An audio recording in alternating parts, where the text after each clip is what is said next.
This is my spoiler review of Doctor Strange in the Multiverse of Madness. If you guys haven't seen that movie yet, I highly recommend go checking it out. Now on to the review. So I have a logical question.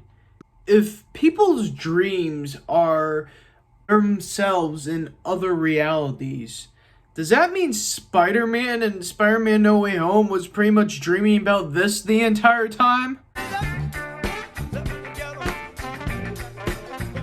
Give me rent. You'll get your rent when you fix this damn door! Look at little Goblin Jr. Gonna cry?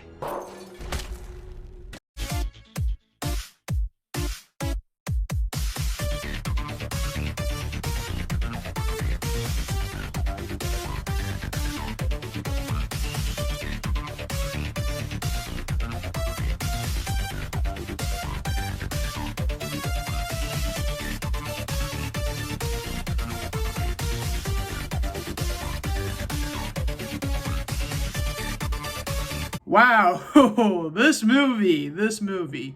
I just got done seeing it again, and yeah, I know how I finally feel about it. It's not the worst MCU movie ever made. I have to say it's the most risky MCU film ever made, because it takes chances, man. This movie is a full-on horror film. First, let's talk about the plot. So the plot of this MCU film is pretty much Scarlet Witch is the main big baddie, and she needs to get American Chavez so she can travel the multiverse, because American Chavez has these powers to jump multiverse to multiverse, and she needs these powers so she can have her kids back. Because if you remember from WandaVision, she makes her kids up, but she loses them. And yeah.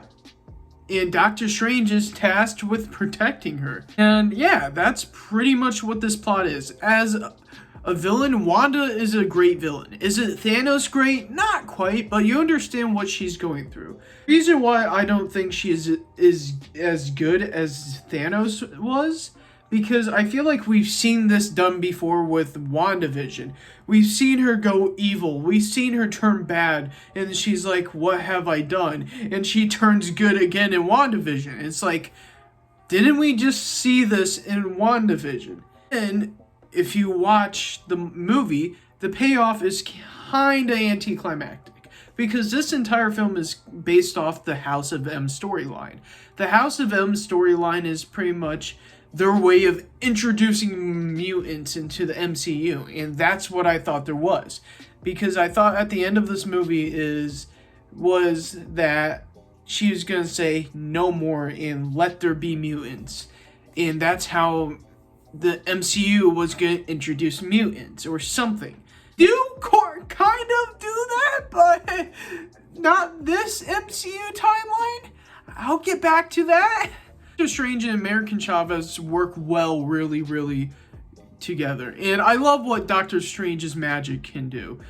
Carnage-wise, it is so brutal and just so jump-scary. Heck, it's a better horror movie than who mutants were. There were legit scenes that made me jump in this movie. When you realize an MCU movie is pretty much scarier than your average horror film. And that's what Sam Raimi does great with this film. He puts his fingerprint all over this movie. And yeah, the scariest part is the Fantastic Four are in this movie. Reed Richards gets introduced. Mr. Fantastic himself, played by John Krasinski, aka the man from The Quiet Place, aka that one guy from The Office. Professor X is in this movie. Remember how I was gonna say, oh, this movie was supposed to show off the X-Men and introduce them into the MCU? They kinda do that. And then Captain Carter is also in this movie. Yes, Captain Carter, finally, and Black Bull. All of them guys are in this movie, finally, for 4 seconds. Huh? 4 seconds. What? Huh? Who? What? Where? What? Yes. This has to be the most brutal scene, the most riskiest scene, the most what the heck just happened scene in the MCU timeline ever. Oh my god. So, America Chavez and Doctor Strange go to this other Earth. They get stuck there. And they go to Baron Mordo, who is their Doctor Strange on this Earth. Because their Doctor Strange came corrupted from the Darkhold to stop Thanos in this timeline. I like about it because all heroes aren't perfect. Heroes can become corrupted. And I like how the Darkhold corrupts Wanda in this film. I like that. I like those aspects. So, the Marvel Illuminati meets Doctor Strange. Wanda breaks in and murders them all. Oh my god. The reactions I got in that twice from both showings, I had the same reaction. I'm like, what the what? Huh? What? Yes, it was insane.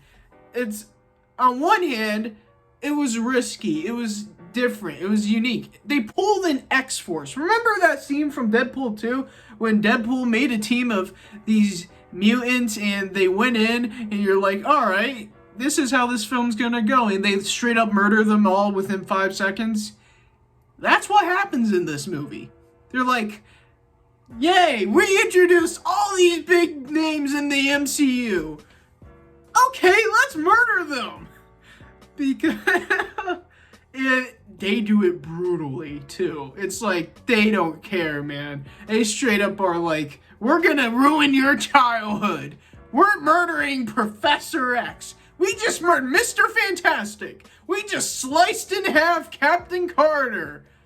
And we just blew up freaking Black Bolt's brains. And it is brutal. There is a lot of blood in this movie. And that's what I congratulate this for. And it is quite brutal. And I like how they handled this. On one hand, I see, okay, it's a different universe. It's like Crisis on Infinite Earths. We don't give a crap about these different universe beings. On the other hand, it's your childhood heroes. It's all these big name heroes, and you straight up kill them, like X-Force. X-Force is funny because it's like, okay, you don't know who these heroes are. They just got an origin story. It's played up for laughs. Here, they straight up murdered Professor X by twisting his neck. Mr. Fantastic literally gets ripped to shreds. Captain Carter cut in half. Yay! It's like, what the? Oh, they could have simply just solved it. Imagine having Wolverine there. Just saying. Wolverine could have popped up, stabbed her in the back, been like, listen up, bub. You can't kill me twice. Wow, this movie. There's this really cool fight scene in this movie with Doctor Strange fighting an evil Doctor Strange with a third eye, and it is quite awesome. Because it's played up with the music. They use musical notes from magic, and it's kind of sweet how they do it.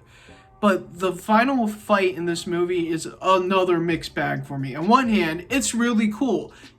Doctor Strange possesses a zombie dead Strange, and he's a zombie Strange with a bunch of demons on his back, and it's like, okay, this is cool. This is awesome. On the other hand, it ends really anticlimactically because all of Wanda's children does, it's like, oh, sorry, Mom. Mom, please don't hurt us. That's literally how she gets defeated. And it's like, really? Nothing else major happens?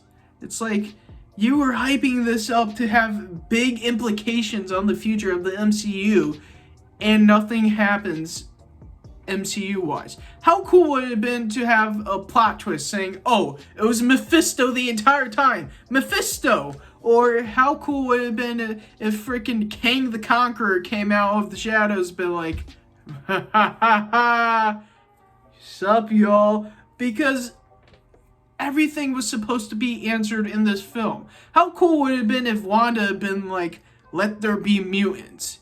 All these things would have been cool. Instead, it just ends really anticlimactically. It's a great Doctor Strange sequel, but a great multiverse starter. But I feel like Spider-Man No Way Home was the multiverse starter. Loki was the multiverse starter. But I feel like they could have used a bigger bad or built up a bigger bad in this movie. The payoff is kind of let down. It's like WandaVision. The payoff is really let down. Luckily, they don't pull a Ralph Boner and have that happen, but that's where the movie faults for me. That's where I'm very disappointed in this movie. I feel like there could be more in this movie. More things, more implications on the MCU as a whole. Instead, it feels like a contained sequel because Wanda's like, no. Yeah, let me collapse this building in on me. You know she'll be back, but overall, guys, that's how I feel about Doctor Strange and Multiverse Madness. It takes risks. It takes chances. Also, the score is really good in this movie. There's epic guitar riffs and everything. The visuals are really stunning. The freaking scenes where they murder your childhood heroes, I have mixed reactions on. On one hand, again, it's really cool how they took chances, took risks, how there's freaking blood slaughter in the MCU. On the other hand, it's like your childhood heroes. But those are my thoughts on Multiverse of Madness. It's a good Doctor Strange sequel, but overhyped, in my opinion. But that's my thoughts. It's not as good as Spider-Man No Way Home, multiverse-wise. It's a contained sequel in the multiverse, but yeah. So I have a theory. So, I feel like at the end of this, since all those heroes died in this film, Captain Carter representing that Earth's Avengers, Professor X representing the X-Men, Mr. Fantastic representing Fantastic Four, Captain Marvel representing their cosmic side of things, and Black Bolt representing the Inhumans. They can't just go on this Earth and just leave them dead and be like, we just forgot about that. There's going to be repercussions. I think there will be a Secret Wars event going to happen. Secret Wars is pretty much a civil war event between multiverses, and I think this is Marvel setting up breadcrumbs for this. And I feel like at the same time, Kang the Conqueror will be the big bad in charge of Secret Wars, because they're building Kang up to be this big bad villain, and I think he will be the one in charge of Secret Wars. And that's what I feel like is going to happen, in my opinion. I feel like Kang the Conqueror is going to set up these heroes on Battle World, and they're going to fight each other for revenge. And I feel like Wanda will be the key for all of it, and will want revenge, yet our Earth's Avengers, Earth 616 Avengers, which is the main MCU Earth, will not let that happen, since she is still technically an Avenger, even though she went straight up blood-hungry murderer fiend. But I still think they will do that. Kang the Conqueror will be setting them up to fight each other, and if that's how it will go, I will really enjoy that. I hope that's how it will go, because Kang the Conqueror's being built up to be this big bad villain, and I hope that's how it goes. That's all for this time. Guys, what are your thoughts of the Multiverse of Madness? Down in the comments below. And yeah, see you guys in the next row. Bye-bye!